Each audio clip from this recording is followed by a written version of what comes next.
gracias por estar con nosotros aquí. Encantado, Tomás. ¿Puedo corregir? De todas maneras. Muchas gracias. En primer lugar, yo terminé mi enseñanza media en la escuela militar. Es decir, que estuve los 2 años que me correspondía para terminar mi enseñanza media en la escuela militar. Y lo otro, soy católico ortodoxo. En ese sentido rezo. Pero en algún momento, bastante más seguido. En algún momento dijo agnóstico.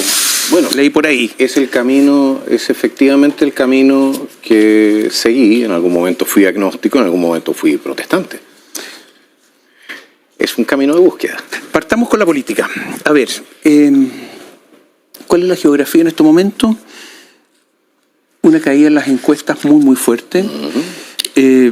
Ha salido la última encuesta en el día de hoy. Dependiendo de la encuesta. Sí, pero en general las encuestas muy bajo en comparación a las mismas encuestas hace algunos meses.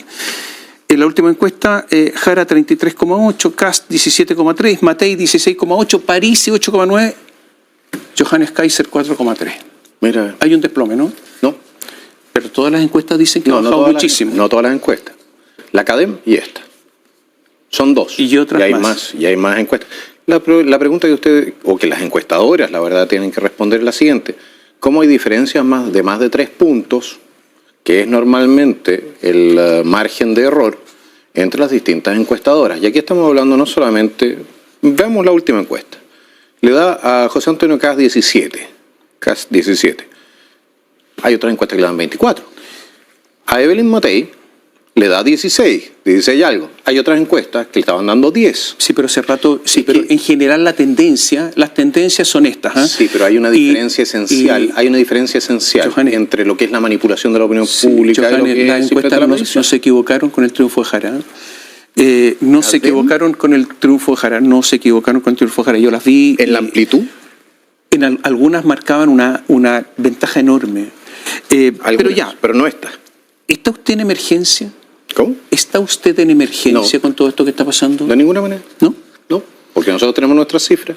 Y si nosotros nos pusiésemos nerviosos por las cifras que publica la competencia, entonces evidentemente tendríamos un problema. Si en algún momento usted se da cuenta que está bajo, se convence que está bajo, ¿se va a retirar? No, porque di mi palabra de no hacerlo.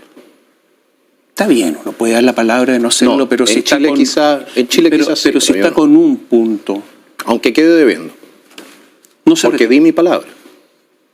Porque al final, Tomás, es lo único que tengo. Mi credibilidad.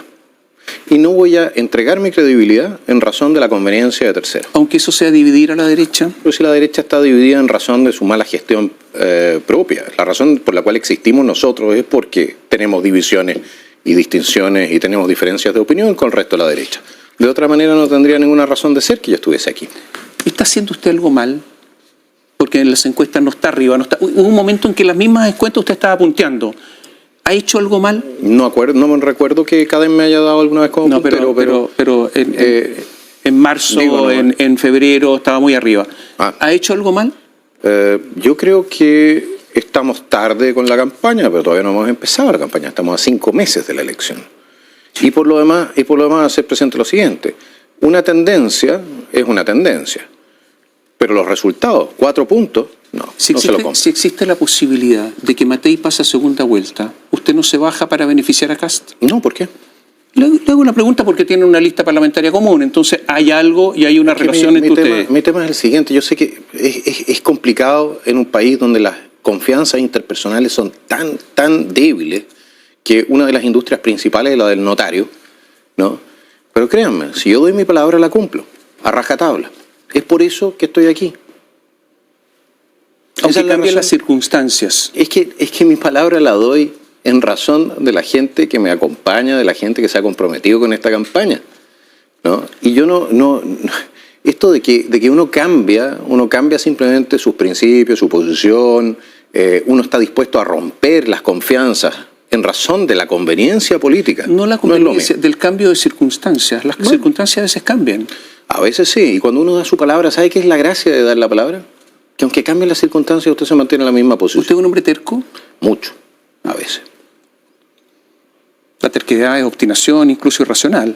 A veces. Y le voy a decir una cosa. En ocasiones es negativa y en ocasiones no lo es. ¿Se arrepiente de alguna declaración? Sí, sin duda. ¿Cuál? De muchas. A ver. Por ejemplo, de tweets que escribí o de comentarios que hice hace casi 10 años y que me sacan en todas las entrevistas. ¿Algunos más cercanos? ¿Algunas declaraciones más cercanas? No, no creo. ¿El caso de Franco Vargas? No, definitivamente no.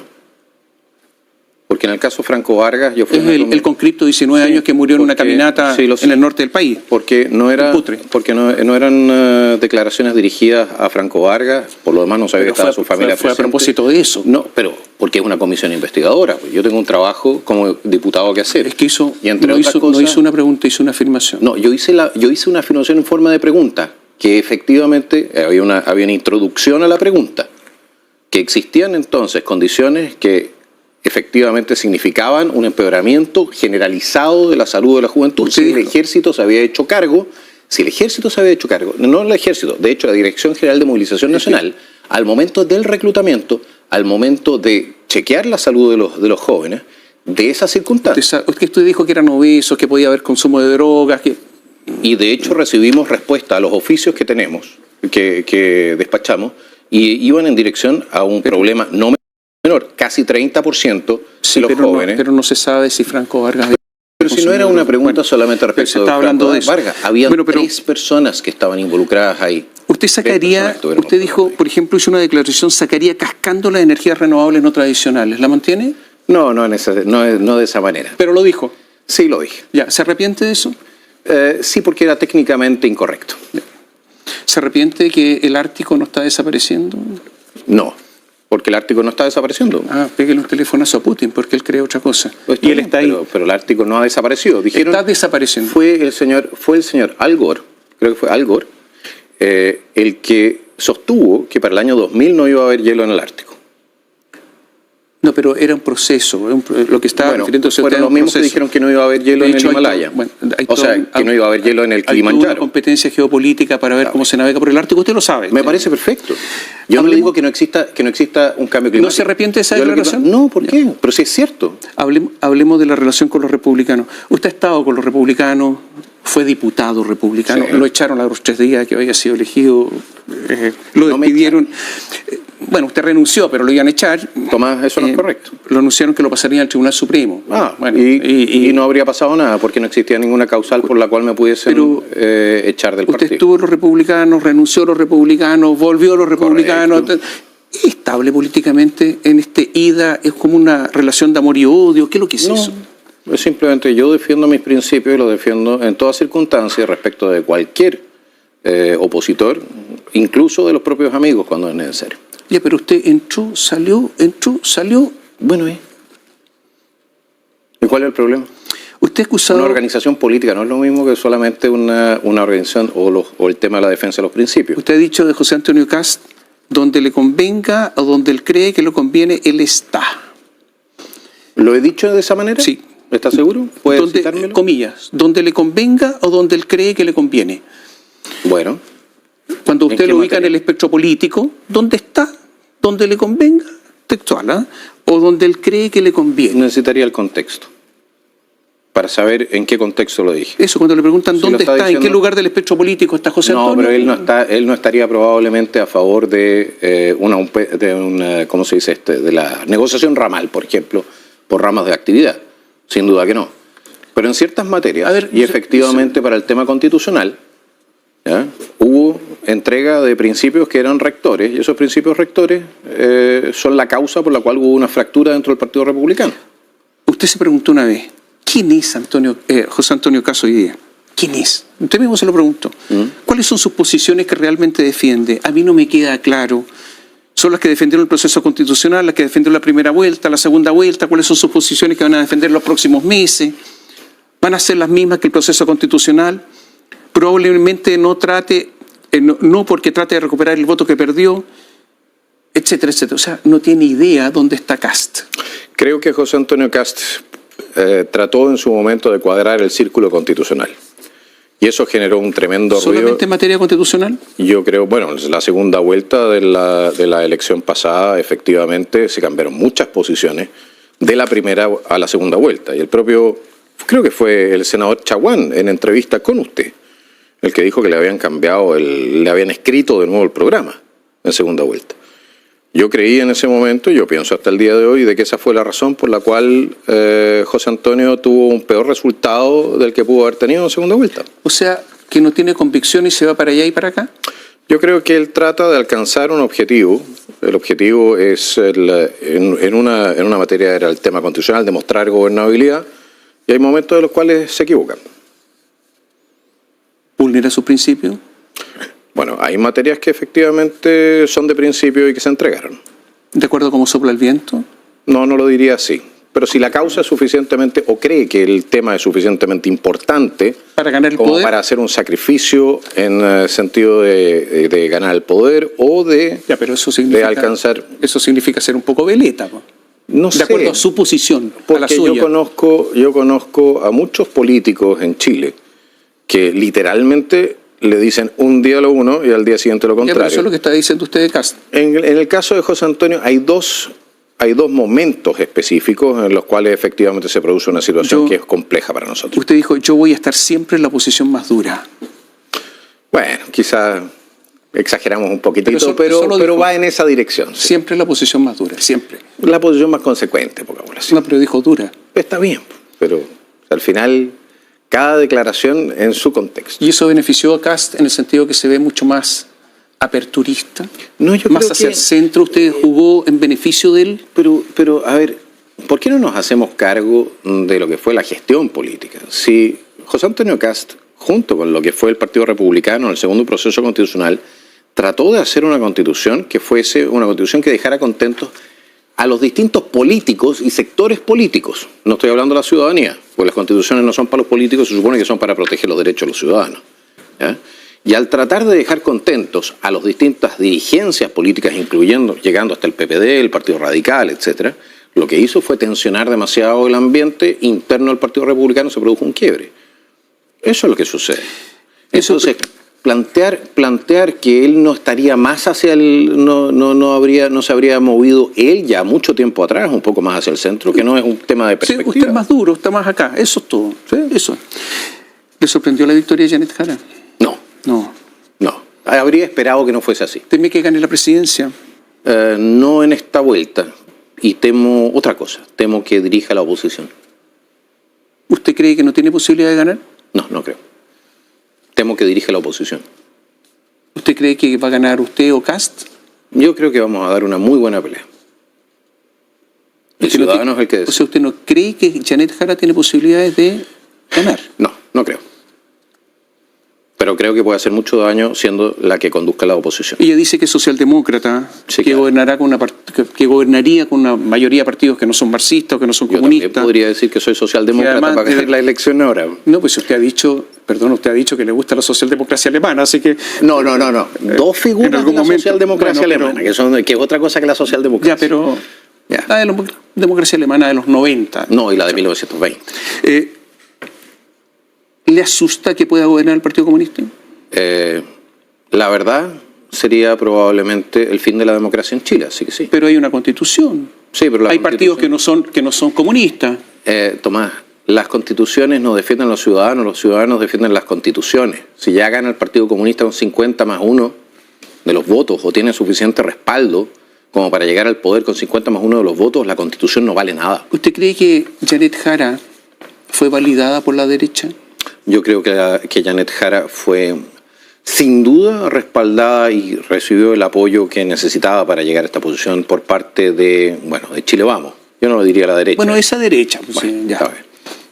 ¿Ellos fueron? Creo que tienen una responsabilidad muy amplia en esa materia, sí. ¿Se las va a cobrar? Yo creo que se lo va a cobrar la ciudadanía. No, usted. Yo personalmente. Sí. Yo les voy a hacer presentes sus errores políticos, así como ellos me van a hacer presentes los míos. ¿Quiénes son las personas que cometieron esos errores políticos, a su juicio? Guillermo Ramírez, Diego Schalper, Francisco Chaguán, el senador Moreira, el presidente de RN, el senador Galilea. Yo diría que por ahí vamos. ¿Felipe Kast? Felipe Kast probablemente haya jugado también un rol. ¿Usted cree...? Pero eso es un tema que se ha repetido anteriormente también. ¿Usted cree que el gran empresariado validó a Janet Jara como una persona institucional para lograr este éxito electoral? Yo creo que el gran empresariado no solamente está validando ahora de nuevo a Janet Jara, porque acabo de leer una entrevista, creo que tuvo un encuentro con la SOFOFA, o la están invitando, no solamente la están validando, sino que el gran empresariado fue probablemente la razón por la cual Chile Vamos terminó aprobando una reforma previsional que violentaba principios esenciales del derecho de propiedad de los trabajadores sobre sus fondos. ¿Se le ha acercado el gran empresariado? No. ¿Ha tenido alguna conversación con ellos? Sí, pero si yo me encuentro con el presidente de la SOFOFA en un aeropuerto, converso con él. Si no, pero me refiero a una conversación de pasillo. No, en ese sentido parece que no soy tan interesante. ¿Usted cree que hay concentración económica en Chile? Yo creo que más que concentración económica hay concentración de poder político en ciertas manos que tienen un rol, que juegan un rol económico. ¿Políticos o económicos o empresarios que juegan rol político? Eso. Ah, ya, eso es. Por ahí va. ¿Y eso no es antidemocrático? O sea, que el dinero les dé tanto poder que jueguen roles políticos. El tema es el siguiente. Y ahí no hay votos. No, pero ese es un debate que es muy antiguo, lo tenemos en Estados Unidos desde hace mucho tiempo y está, a lo que voy es a lo siguiente.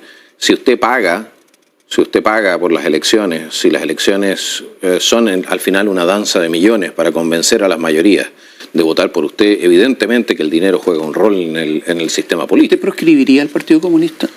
Yo creo que el Partido Comunista, así como ha actuado en Chile, hace bastante tiempo debe haber pasado por tribunales. ¿Pero usted lo proscribiría? Eso no es una función que pueda asumir. No, pero, yo personalmente, de todas maneras, así como se ha hecho en Ucrania, en Polonia, le voy a decir una cosa, en Alemania. ¿No podrían tener una actividad política legal? Eso no, es proscribir. Yo creo que el Partido Comunista, después de su actividad con la FARC, que por lo demás está documentado en la página de esta radio, o sea, de la BioBio, disculpe, de su radio, los correos electrónicos entre la FARC y el Partido Comunista, después de sus relaciones con el FPMR después de los años 90, después de sus relaciones con Venezuela, los dineros que recibieron por la Universidad los eliminaría del juego democrático. Definitivamente no estoy de acuerdo con que tengan una personalidad jurídica si violentan la ley. ¿Y qué haría con, bueno, pero la han violentado, según yo tengo la convicción de eso. ¿Y qué haría con sus dirigentes?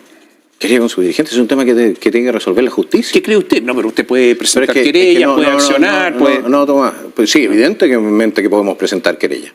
Pero no nos equivoquemos, que aquí es el Poder Judicial el que tiene que tomar ese tipo de decisiones. Yo estoy levantando la voz de alarma. Yo creo que aquí en Chile durante mucho tiempo se ha cerrado un ojo respecto de lo que ha sido la actividades que pueden ser perfectamente consideradas ilegales por parte del Partido Comunista. ¿Usted cree que ellos son responsables penalmente, entre otros, del estallido? Yo creo que sin duda jugaron un rol. La Ley de Seguridad del Estado dice los que inciten es una tipificación penal. Los que inciten o induzcan a la subversión del orden público o a la revuelta, resistencia o derrocamiento del gobierno constituido. ¿Usted cree que cayeron en esa figura? Yo creo que sí. ¿Está prescrito? Sí. No lo sé. Yo tampoco. Pero sería interesante revisarlo. O sea, lo metería preso. Yo no puedo meter a nadie preso. No. Impulsaría para que lo metan preso. Eso lo hace un juez. Pero iniciaríamos las acciones. Mire, en primer lugar lo que tenemos que hacer es iniciar acciones de investigación bastante más profundas de lo que han habido hasta ahora respecto de qué es lo que pasó para el 1810, quién estuvo detrás, quién organizó esto, quién hizo llegar la plata quién generó la logística. O sea, Janet Jara no podría ser candidata, según usted, de acuerdo a todo. Bueno, en mi opinión, y yo lo he planteado en más de una ocasión, el Partido Comunista de Chile es una organización que hace mucho tiempo debe haber sido revisada con mayor atención por parte de la Fiscalía. Y la pregunta es ¿por qué no lo ha hecho? ¿Usted está en contra de todas las dictaduras? Estoy en contra de todas las dictaduras, sí. ¿La China? También la China. ¿Y si el presidente quería con los chinos? No, soy un realista político. Ah, realista. Sí. Ya, ahí los principios se van al carajo. Entonces, no es un tema de principios en esta materia. China compra la mitad de lo que producimos. Ya, es un problema económico. No, es un problema de supervivencia. Sí, el problema económico usted le dice así, pero la diferencia radica en si una persona puede pagar el arriendo de su casa o no, o si va a pasar hambre o no en Chile. Yo no me voy a meter. O sea, con China se quedaría callado, con Cuba China, les diría que... China no está interfiriendo en nuestros asuntos internos, por lo menos no hasta el nivel de considerarlo una amenaza para lo que es nuestra independencia nacional en este momento. ¿Cuba sí? Cuba desde los años 60 no, pero ahora. No, permanentemente. Oye, el 11 de septiembre del 2019 usted apoyó, salió publicado un inserto en favor del del golpe de Estado del 11 de septiembre del 73. El pronunciamiento militar, sí. El golpe de Estado, ¿Cómo que? otros dirán pronunciamiento militar. O sea, usted lo sigue apoyando. Sin duda. Si se diera las mismas circunstancias, ¿usted apoyaría un nuevo golpe? Sin duda. Absolutamente. ¿Con todas las consecuencias? Con todas las consecuencias. ¿Con los muertos que...? Con todas las consecuencias. Lamentablemente, y eso es algo que tenemos que hacernos cargo, usted no puede decretar la vía armada como justificada para alcanzar el poder. Usted no puede organizar a 10.000 guerrilleros armados, Vox, del expresidente Frei.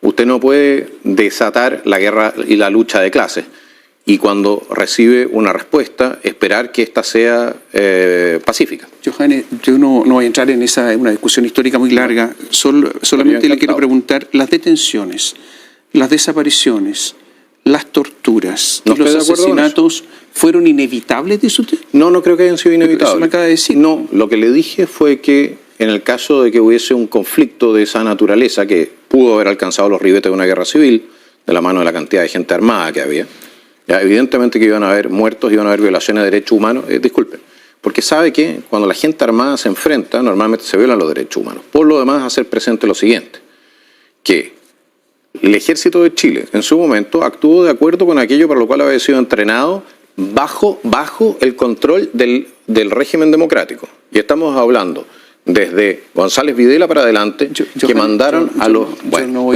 pero no me quiere dejar responder. Yo me niego a pensar que el ejército está entrenado para torturar. Bueno, pero es efectivamente así. Pero para torturar. Pero si el ejército, en lo que era el combate antisubversivo, contrainsurgencia, los cursos de contrainsurgencia, en los años 60, en los años 50, 60 y 70, incluido el gobierno de Salvador Allende, se despachaban a los oficiales a ser entrenados en Estados Unidos. ¿A torturar? En técnicas de contrainsurgencia. ¿Y sabe qué? Pero la efectivamente, Estados Unidos enseñó, aprendido de los franceses y de la guerra en Argelia, le enseñaron a nuestros oficiales a obtener información a través de la tortura. Y le voy a decir una cosa, y lo hicieron con la complicidad o con la aceptación del régimen democrático, es decir, de la derecha, de la izquierda, de los radicales y de los comunistas y de los socialistas. ¿Usted ha leído sobre las torturas que se cometieron bajo el... Sin duda. ¿Ha leído los centros de tortura? Pero si no le estoy defendiendo las torturas. Pero está justificando todo, porque era casi inevitable. No estoy justificando las torturas. ¿Está dispuesto a indultar a los militares que están presos? No, permítame. ¿Por qué?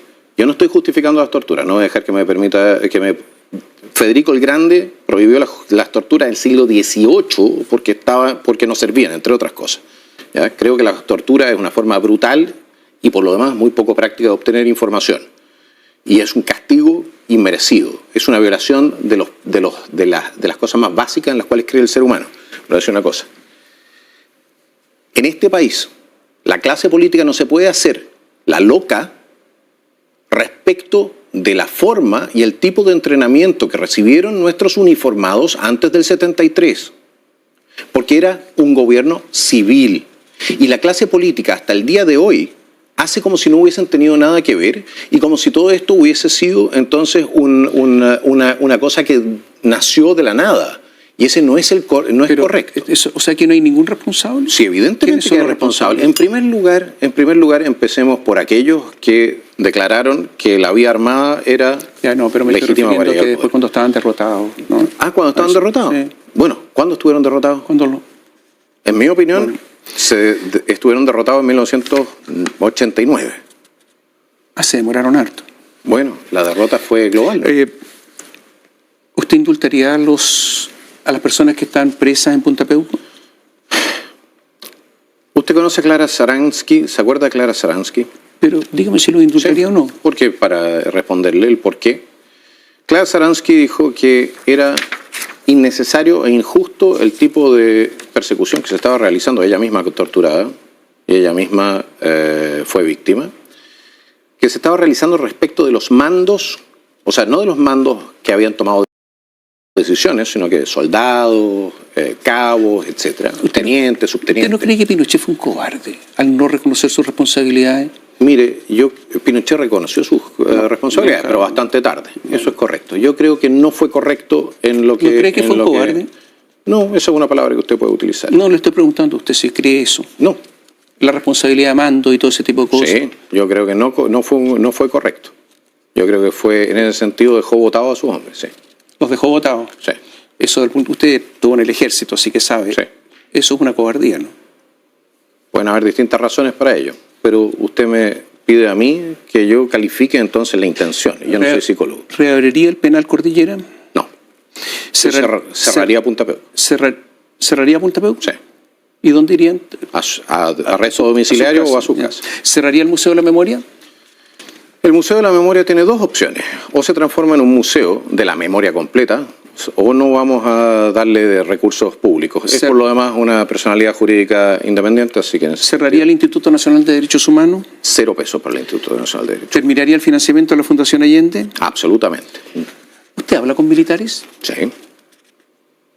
Lo hago. ¿De qué habla? De todo. ¿De política? También. ¿Con los militares habla de política? Sí, con mucho.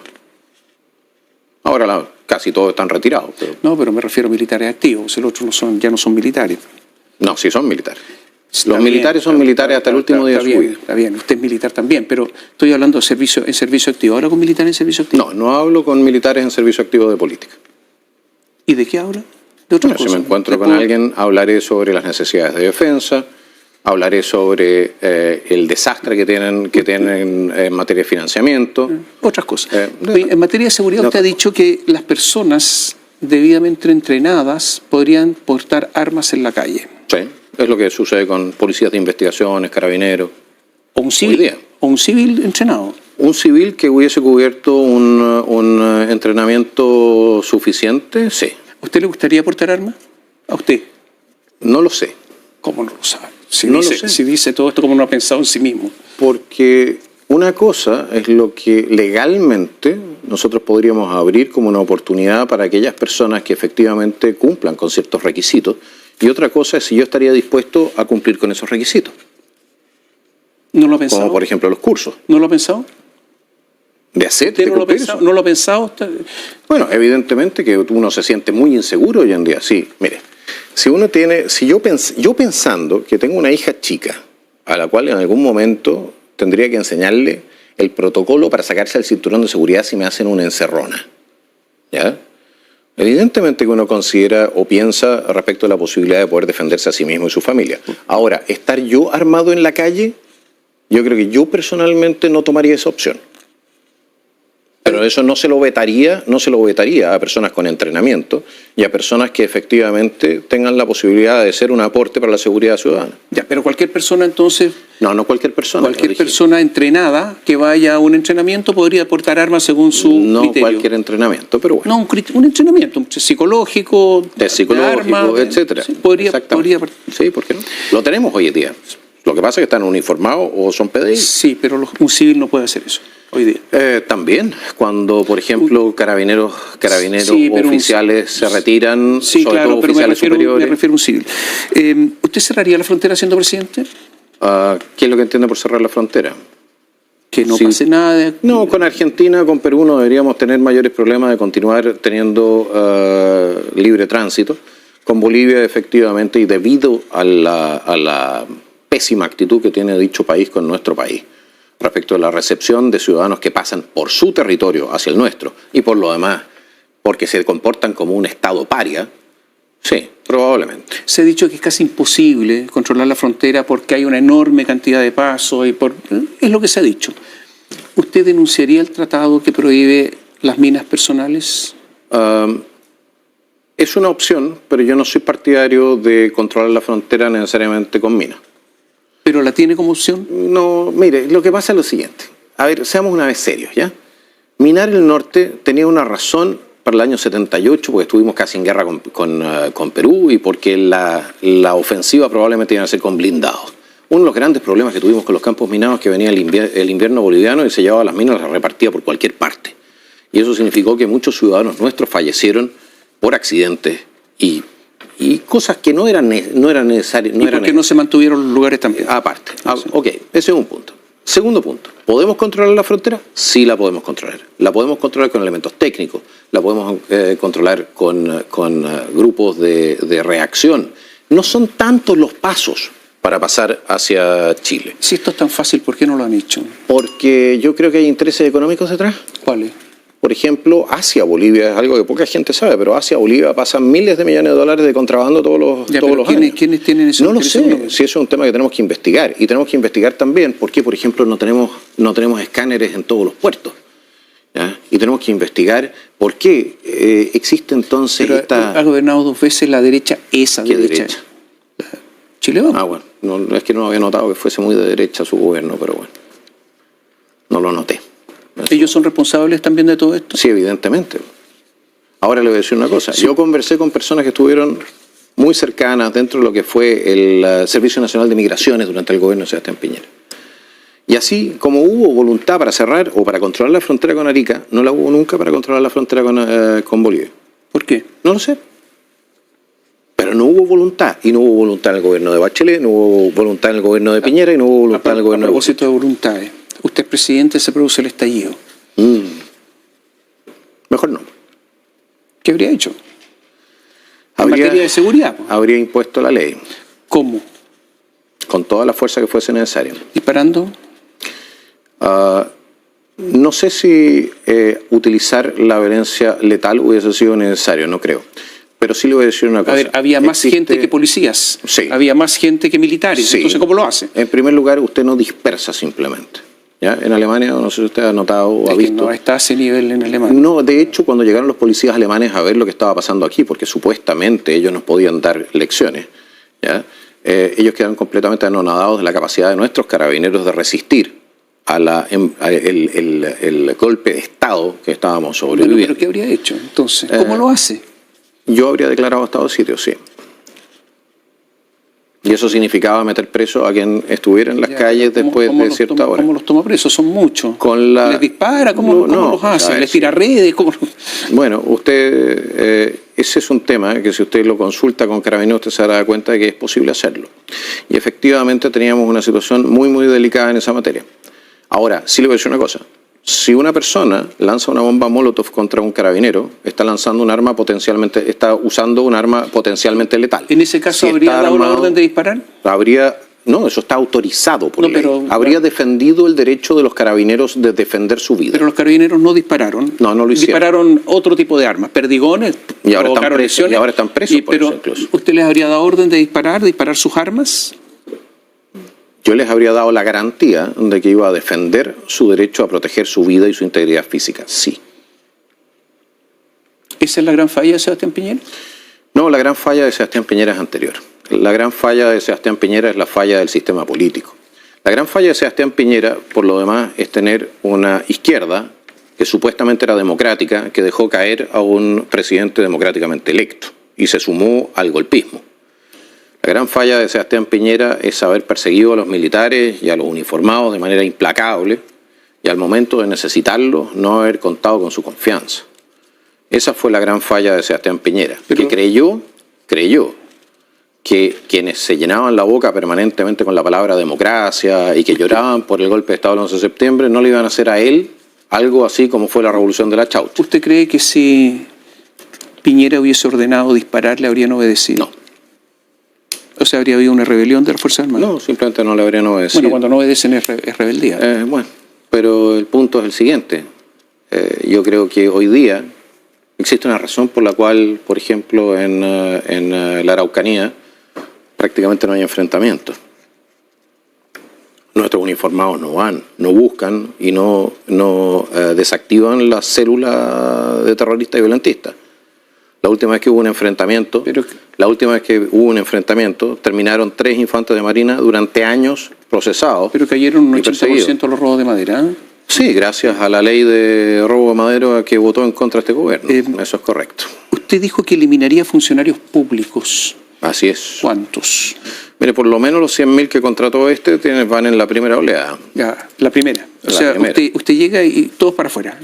Mire, tenemos que hacer una auditoría, no cualquier médico si contrata a un médico, evidentemente que no es lo mismo que si contrata a un funcionario en el Ministerio de Obras Públicas, ¿no? Ya, pero 100.000 para afuera. Pero tenemos que empezar por achicar el tamaño del Estado, sin duda. ¿Cuántos más? Porque dice primera oleada y la segunda y la tercera. Vamos viendo. si usted suma lo que se integró a ser empleado público desde el 2012-2013, es decir, 12 años atrás, son casi 500.000 de funcionarios. Ese 500.000 de funcionarios nos está costando entre 10 y 12 mil millones de dólares anuales. Y yo no sé usted, pero yo no reconozco ninguna mejora en los servicios y ninguna mejora en la gestión del Estado. Entonces nosotros tenemos que movernos, no solamente a nivel del Estado central, porque ahí efectivamente es un número, no es el número completo, no son 500.000 solamente en el Estado central, sino que mucho en las municipalidades. Tenemos que movernos a reducir esa carga que se ha transformado en una carga insostenible por el fisco. Usted sabe que esto no lo puede ser si no hay una reforma legal. Así es. Bueno, sí y no. En primer lugar, yo no reconozco y creo que la idea o el concepto de confianza legítima que se estableció por parte de la Contraloría en su momento o que ha sido recogido por tribunales, creo que no existiendo ese concepto en la norma, ¿de acuerdo? Sino que siendo algo así como... Pero ya está establecido en los tribunales. Pero mala suerte, pero los tribunales están para cumplir. Suerte? No, los tribunales están para cumplir con la ley, no para legislar. Pero ellos tienen si tengo que entrar a un conflicto de poderes con el Poder Judicial para que deje de legislar el Poder Judicial, ¿qué va a hacer? Bueno, tendremos que perseguir las responsabilidades políticas que correspondan. A ver, avancemos. Usted quiere eliminar ministerios. Hay 25 ministerios, usted dice... Vamos a llegar a 9, 40 subsecretarías y reducirla a 20. ¿Un país minero como Chile no debería tener ministerio de minería? Mire, ¿en serio? Este es un país que tiene muchísimos, por lo menos unos 7, 8 millones de personas que juegan al computador. ¿Usted cree que deberíamos tener un ministerio para los juegos de computador? No creo que necesitemos... No hay ministerio de minería. No, a ver. Ministerio de Educación tampoco. Subsecretaría, propone usted. Lo que nosotros vamos a hacer, y no se olvide por qué estamos en este problema ahora, entre otras cosas, de no poder avanzar económicamente, muchas veces porque los permisos sectoriales se bloquean los unos a los otros, tiene tantos... Eso ya lo sabemos, sí. Bueno, de acuerdo. Pero si usted no es capaz de hacer una política más o menos holística o con una conducción más o menos centralizada de los distintos ámbitos de la economía que conversan los unos con los otros, incluido medio ambiente, entonces evidentemente que la gestión se hace viable. Se nos está yendo el tiempo y le voy a hacer preguntas rápidas. Okay. Ajuste fiscal, ¿cuánto? Por lo menos 5 puntos del PIB. ¿5 puntos del PIB? 10% del presupuesto, 5 puntos del PIB. Esos son 8.000 millones de dólares y un poco más. Así es. Y un poco más. Así es. ¿No le gustó la reforma previsional a usted? No. ¿Volvería para atrás? Una parte de todas maneras. El crédito de los trabajadores se le devuelve a los trabajadores. O sea, volvería para atrás la reforma prácticamente. El crédito de los trabajadores no tienen la obligación de entregarle o prestarle plata al Estado, a los políticos. ¿Haría una reforma laboral? Sí. ¿Cuál? Ay, sí que me quiere una respuesta corta. Corta. Bueno, tenemos que flexibilizar los contratos. ¿Despidos? ¿Eso flexibilizan? No solamente el tema del despido. Indemnización a todo evento, de la mano de lo que sea una cuenta de capital de ahorro para la indemnización sin límite de años. A eso le sumamos entonces la flexibilización de los contratos para llegar a un sistema como el que tenemos como el que yo conocí en Austria, por lo menos, donde podías contratarte por 8, 14, 16 horas, cosas por el estilo, y cotizar y estar dentro del sistema. ¿Usted cree que el Poder Judicial está politizado? Yo estoy absolutamente cierto. ¿Qué haría con el Poder Judicial? Bueno, empecemos por una idea que la recogí de usted. ¿Qué le parece si vemos el tema de la Academia Judicial? Revisamos la Academia Judicial, revisamos el sistema de nombramiento. ¿Quiere modificar todo eso? Tenemos que sacar a los políticos del sistema de nombramiento. ¿Qué haría con el Ministerio Público? El Ministerio Público tiene que ser sometido a las mismas restricciones o al mismo cambio de sistema de nombramiento que el Poder Judicial, uno, para sacar a los políticos. Segundo, quizás tengamos que cambiar el sistema de persecución penal para devolverle la facultad de investigación a las policías. ¿Renunciaría o retiraría Chile de la Organización Mundial de la Salud? Sí. Creo que es una mala organización. ¿A quiénes del Partido Republicano de Chile Vamos llamaría si es que gobierna? Deme un par de nombres. ¿A gobernar? Sí, con usted. Chuta, ahí sí que me agarró y quiero una respuesta rápida. Me imagino que los tiene aquí, si está preparándose para gobernar. Sí, pero, momento, yo estoy trabajando con mis propios equipos. No estoy necesariamente contando con los equipos de la competencia. Pasemos entonces. Gracias. ¿Eliminaría la dieta de los expresidentes? Sí. ¿Cuál es el monto del salario mínimo que considera correcto? El monto del salario mínimo, a ver, ¿qué es correcto? No es algo que determine yo. No, Lo que es correcto, ¿cuánto estima usted? lo que sucede es que si yo determino un salario mínimo que no sea capaz de ser absorbido por la economía, lo que hago es generar desempleo. Entonces el salario mínimo se transforma en cero para millones. Hoy día tenemos casi 1 millón de personas desempleadas y tenemos un 25, dependiendo de la cifra, entre el 25 y el 35% de la población trabajando en la informalidad. Entonces, ¿cuál es nuestro interés? Nuestro interés es que aumenten los salarios. Para eso tenemos que cerrar el ingreso de más mano de obra desde el extranjero. No puede seguir entrando trabajadores ilegales. Y la gente que se encuentra ilegal en Chile los tenemos que echar. Tenemos que generar una situación en la cual la demanda por mano de obra sea mayor que la oferta. Ese es el camino para aumentar los sueldos. Pero el salario mínimo en lo que se ha transformado gracias al desastre económico que generaron los últimos gobiernos ha sido el salario máximo de mucha gente. ¿Johannes ha probado droga? No. ¿Nunca? No. ¿Le han ofrecido? Sí. ¿Quiénes?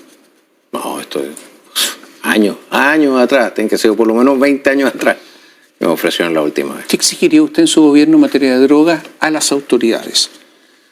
Bueno, yo creo que no solamente las autoridades. No, pero los que gobiernen con usted. Lo mismo que se le exige a un piloto. Exámenes de droga regulares, públicos. ¿El que sale positivo para afuera? Sí, y tiene que ser como en la FIFA. Es decir, que a usted llega la unidad, le toca la puerta y le dice, ¿sabe qué más? Venga conmigo. Si pierde, Sí, pierde. en la primera vuelta, ¿no es cierto? No pasa a la segunda vuelta. En la improbable situación Todos de los que políticos suceda. dicen que van a ganar, pero está Ya. bien. Todos dicen lo mismo. ¿Se retira la política? No me voy a retirar de la. ¿Qué hacen? Voy a seguir revolviendo el gallinero. Revolviendo el gallinero. Así es, desordenando un poco el sistema. Voy a seguir tratando de impulsar las ideas que son aquellas que me llevaron ¿Y si Kast gana y lo llama a su gobierno, se incorporaría? Eso depende mucho ¿De qué? del programa. Pero usted más o menos sabe cuál es el los programas, no. El tema es siempre para mí, y lo fue con Chile Vamos cuando estábamos hablando sobre el tema de las primarias, ¿ya? Y lo va a hacer en el futuro también, el programa. A mí no me importa quedarme fuera de la política formal, en el sentido de tener que volver a trabajar en el sector privado. Lo he hecho toda mi vida, no tengo ningún problema con eso. Lo que a mí me interesa es que el poder político que obtenga el Partido Nacional Libertario se traduzca efectivamente en políticas que nosotros podamos defender y que consideremos que son buenas para el país. Ya, pero no descarta incorporarse al gobierno a un eventual gobierno de Kast. Yo no descarto en esa materia nada, ¿no? Muchas gracias. Encantado. Gracias por estar acá. Muchísimas gracias por la invitación. A ustedes, muchas gracias.